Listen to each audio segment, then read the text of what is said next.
They may not put you in jail. They may not come to your house and beat on you. They may not demand that you be put in jail or something. But your opportunity to compromise will come. And that in itself is a form of persecution. But it's going to be a lot worse for some than others. I remember this. I had a friend one time, and he always a drinking and a partying and out running around in the world, and you couldn't drag him into a church, you know. But he made a statement one time. He knew just enough prophecy and things to be dangerous.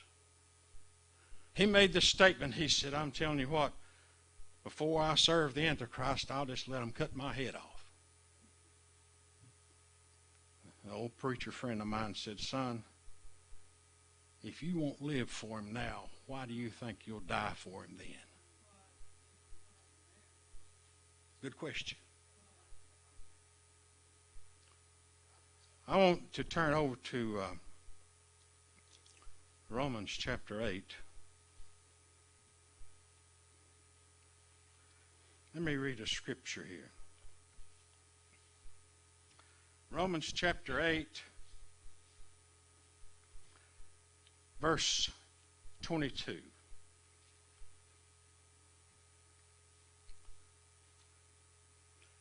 For we know that the whole creation groaneth and travaileth in pain together until now. What happened? What happened? I mean, what makes all the creation groan? And what does it mean when all creation groans? What's it groaning for? What does it mean?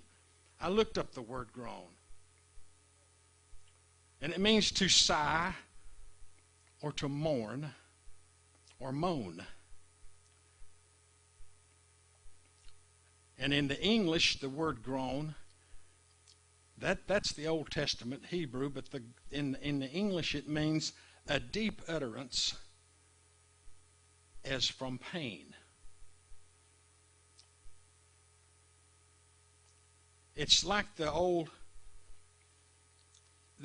children of Israel when they were in bondage in Egypt. And God made the statement, I have heard your groanings. I have heard these deep utterances of yours from the pain that you're in. But what happened? We have to go back to Genesis to find out what happened. Now, in the Garden of Eden, there's no record of any storms, any floods, any bad weather at all.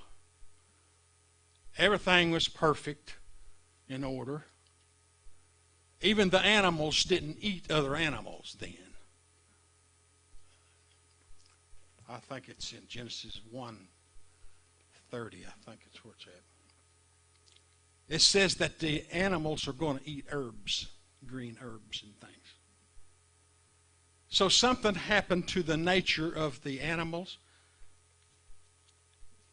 And according to this scripture, all creation right now is in a place of mourning. In a place where a deep longing for something to happen. And so we have to ask the question, what happened when it was so perfect and even God himself would walk in the garden? Because Adam and Eve made a decision that don't seem too important, really, if you think about it. Looks like they could have just said, we made a mistake. We shouldn't have done that. And things would change back. But that's not half of it. In order to find out what really happened, let's go up to Romans again. First of all, we have to understand, let's see, we're in Genesis. Let's over here in Genesis and look at Genesis 1:26.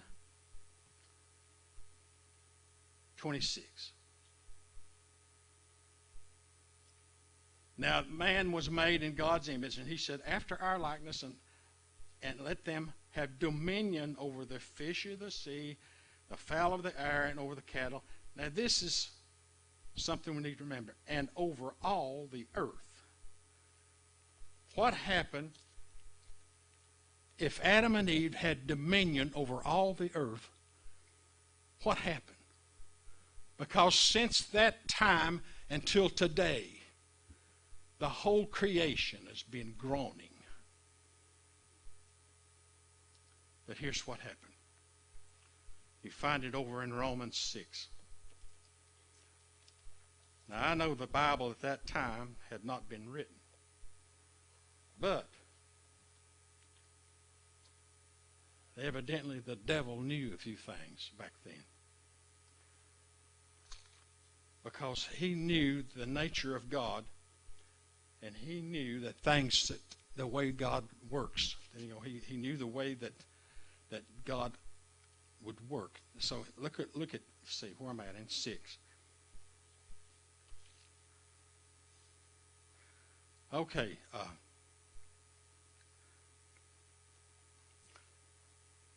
I'm having trouble here this morning. Yeah, 16 is what I'm after. If you want to know what happened, look at Romans 6:16 and look at the statement that Paul spoke to the Roman church. He said,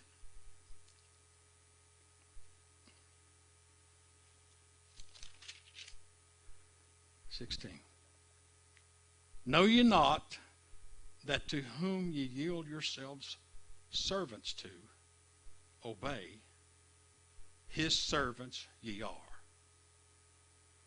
You want to know what happened? Adam and Eve and the whole human race at that time become servants because of their obedience of what the devil said and rejecting what God said. Now, to us, that don't seem like a very important thing, but don't forget, Adam and Eve had dominion over the whole world. They lost that dominion when they become a servant, and they become a servant when they obeyed the devil, and he became their master. So we're plunged into these thousands of years of groaning and moaning, but we're looking for something. We're not just groaning, thinking, that there's no hope. We're looking ahead for something that God has planned for us. One of the greatest things that has ever happened, other than the cross of Christ, is getting ready to happen.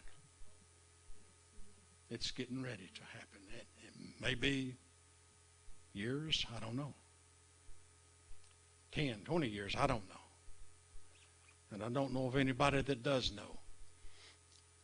But we do have these promises. Now we go back to Romans 8. We're going to find out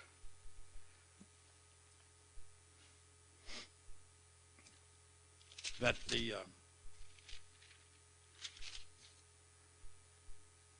and we're going again at 17. Let me see where I'm at here.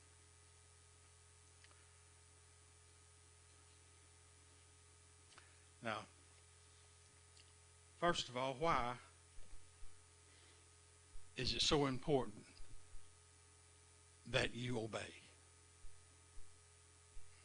I mean, I thought we was under grace and mercy of God. Why does he demand obedience? It's not like he's going to go out and beat you if you don't do what he says. You'll find it in Romans 8:28. You'll find it. He said, all things work for good to them that love God and are called according to his purpose.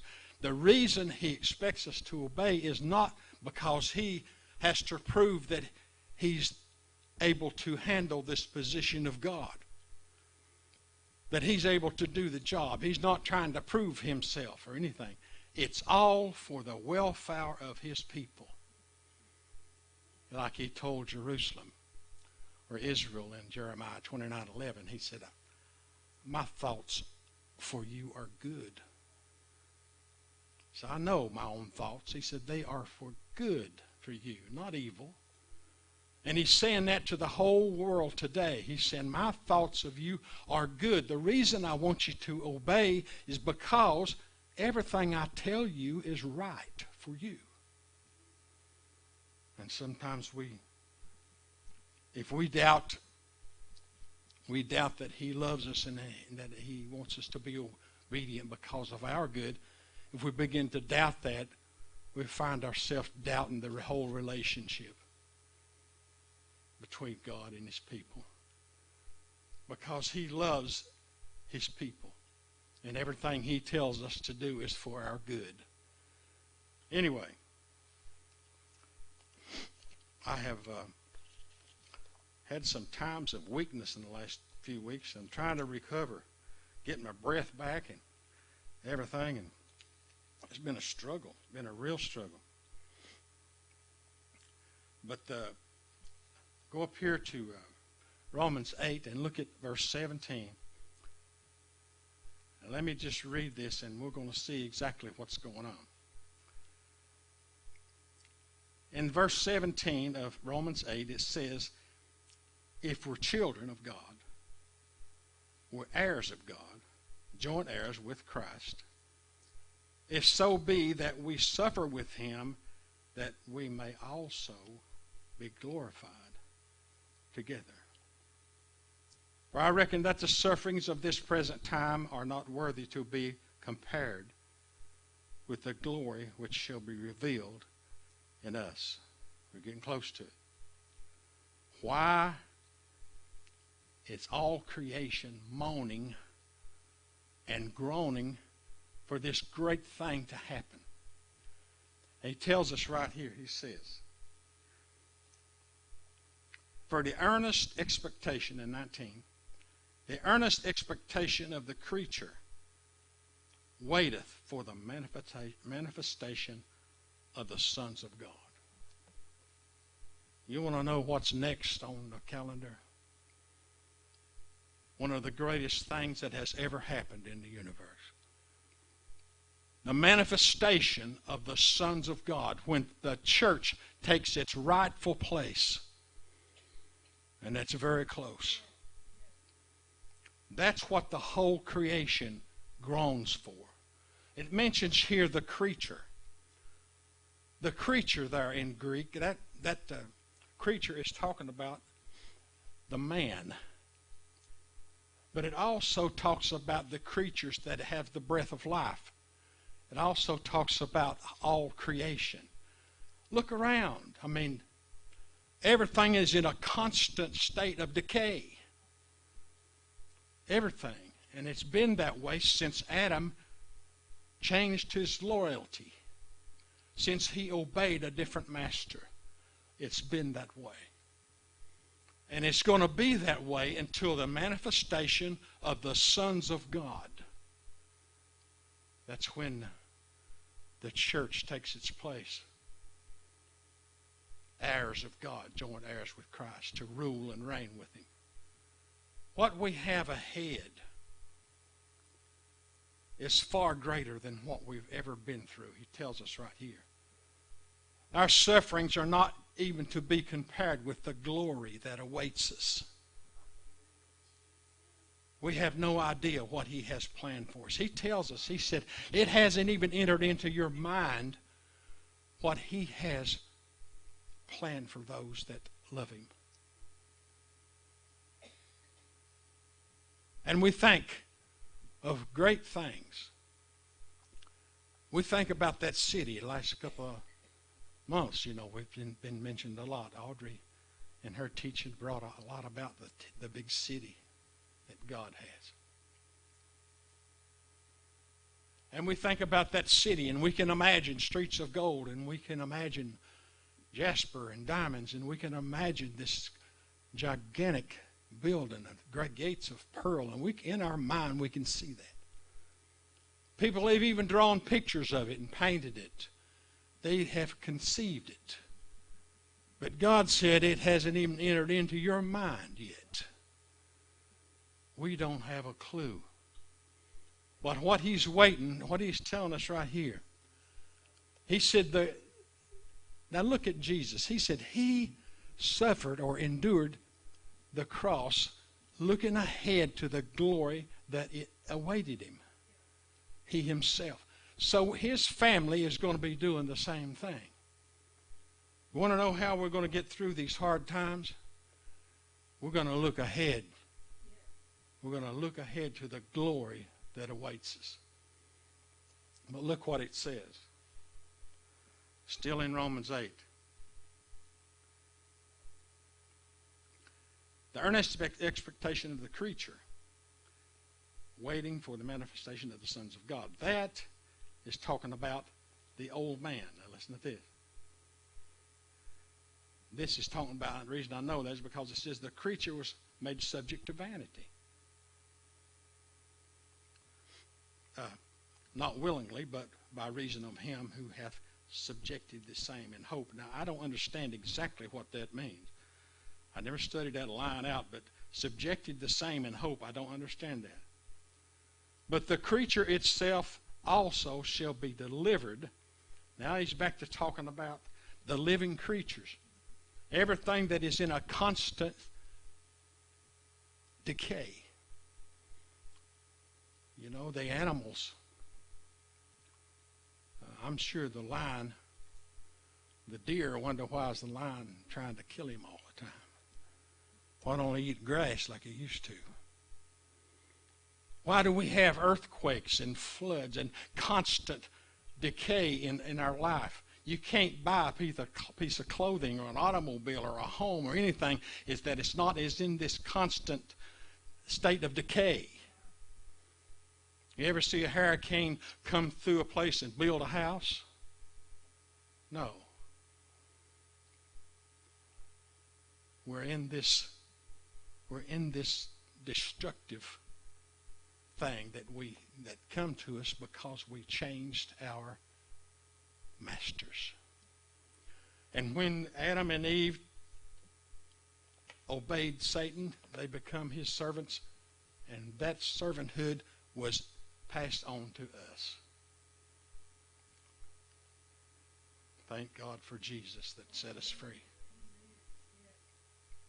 Now he set us free. We don't have to be servants to the devil anymore. You know, he bought our right to make a choice back.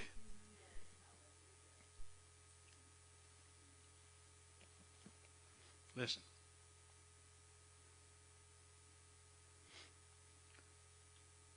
Number 21, because the creature, he's talking about living creatures now, or he's talking about the old man, because the creature itself also shall be delivered from the bondage of corruption unto the glorious liberty of the children of God.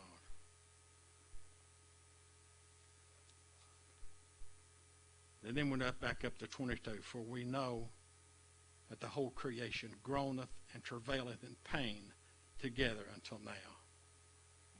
I wrote down the definition. I wrote some definitions here in English. Listen what the word groan means. And you'll understand why you don't have to say a word. You don't have to engage in long prayer. This thing is constantly with us. To groan in the Hebrew means to pray inaudibly. That means silently. Audibly. To pray silently with grief. That's what it means in Hebrew. And when you get into the English language, the word groan means a deep utterance as from pain. We talked about that city over in Revelation 21. And it tells us there's not going to be any more pain, no more death, no more tears. Well, now, things in that city, objects like trees and the river and the streets of gold, they're not subject to these things. So, to say that these things are not in the city is kind of obvious. But they're not in the city because they're not in the people.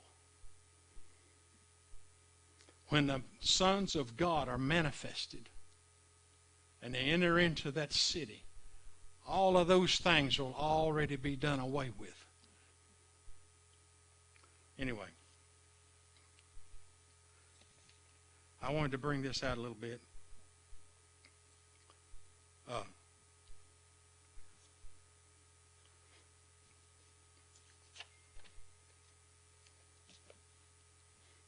That what we have ahead of us. In this little sickness I had a few months ago, every day it seemed like something different would happen. And I believe the Lord showed me, look, it ain't going to last forever.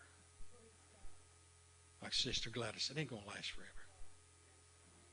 You know, the strength will come back. It'll come back.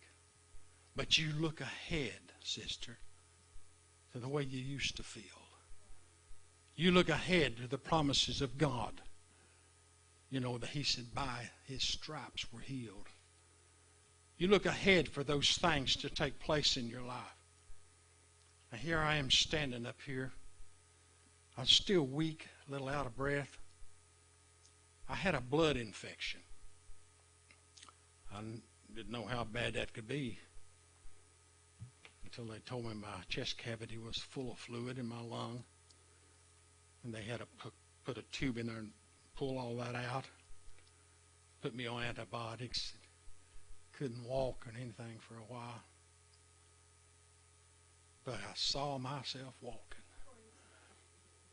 I saw myself standing up here with this Bible. And I see it happening today.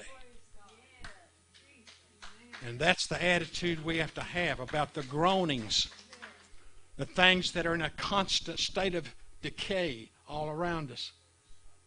We look and we look in that mirror, you know, and we don't quite look as good as we used to. We don't feel as good. And I heard a preacher say one time, he said, everything that don't hurt don't work. But it ain't going to be like that forever. We're all waiting for the glorious manifestation of the sons of God. That's us. That's us. The world don't have an idea, don't have a clue what this is all about. It's kind of a shame, you know, to know that the message is available all around. Especially in the United States, there's churches on every corner. Bible in every home. There's Christian radio and TV and books constantly being written. They don't always agree, but they do present this one thing. God is interested in what goes on in your life. And He's so interested that He put this book together and left it for us. And He draws men and women into the ministry, and He calls them and equips them to stand up here and to tell you this message over and over and over, because He wants you to be a part of the sons of God. There'll be a time. There'll be a time, Sister Gladys, when you open that pearly gate and you walk across that into that city, and you look down and you'll see transparent gold. You'll look and there's a river like crystal coming from the throne of God. There'll be no lights there because the Father and the Son will light it up themselves. Just their presence. But you'll step across that, into that city.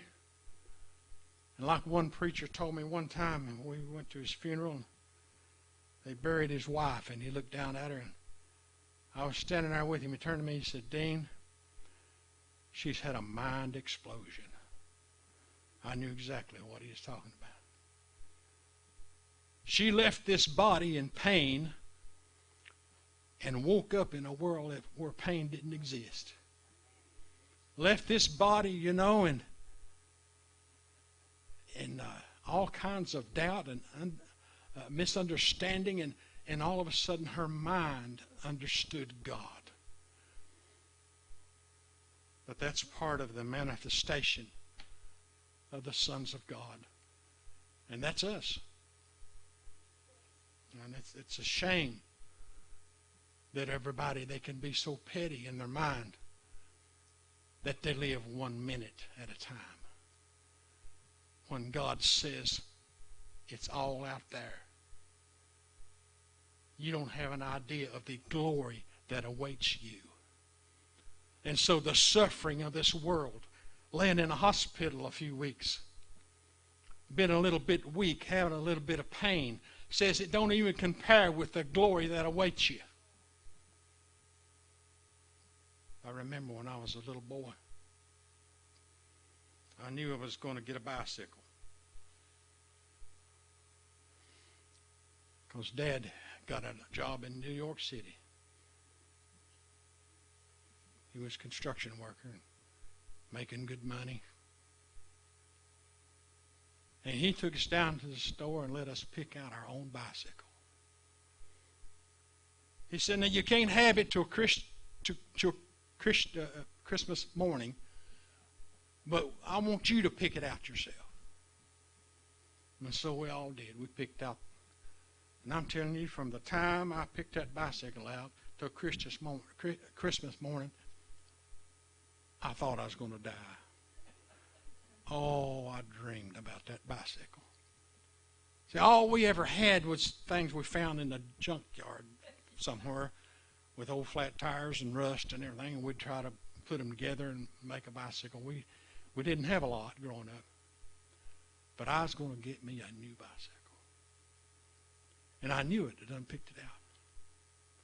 Now you magnify that by about 1 billion times and you'll find how you're going to feel, how we should feel right now. It's already there and it's ours. It's already paid for. It's already built. You know that city was prepared before the foundation of the world. It's been there this whole time. Now we know that because of this book. Now that's where we should be in our walk with Christ. That's where we should be. Looking ahead to the glory that awaits us. You know, we can suffer a few things and may have to. We're not all going to be healthy. And I understood that a couple of months ago. It hit me real hard. I felt really good. Within a day's time, I was on my back. So it could happen. But my prayers has changed a lot. I used to think, well, if I'm going to get healed, I'm going to have to do this or do that. I'm going to have to read the Bible more. I'm going to have to pray more. I can't watch anything but Christian TV. I just had it all planned out. What I was going to do to make God respond to me. It don't work that way. You can't buy it. You can't earn it. It's paid for. And it's there. It's like my bicycle. It's there.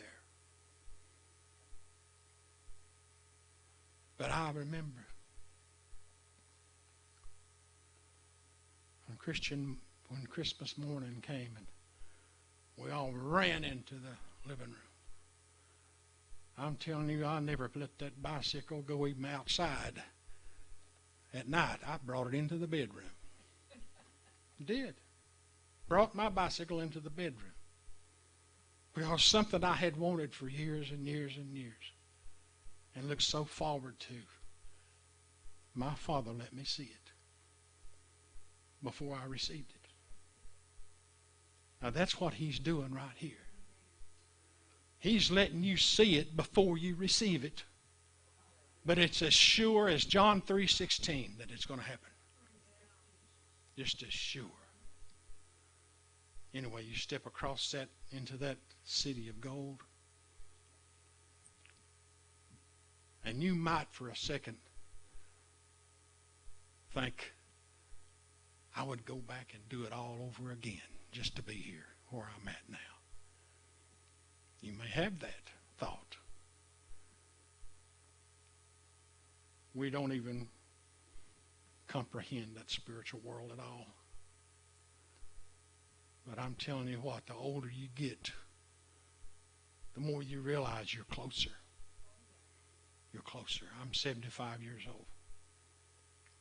I never thought I'd be 75 years old.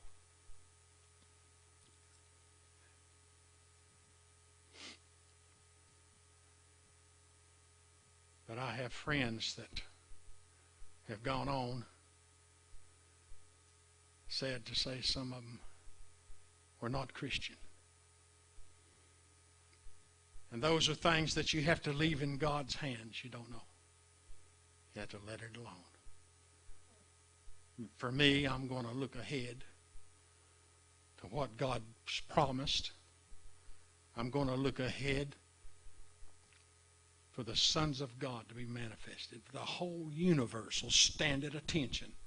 Sister Gladys, when you walk through that door, there'll be billions and billions of creatures, angels, standing at attention. And they'll point to you and say, this is one of them that's going to inherit it all.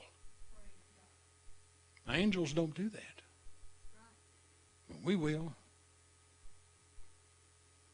We're joint heirs. I need the hush.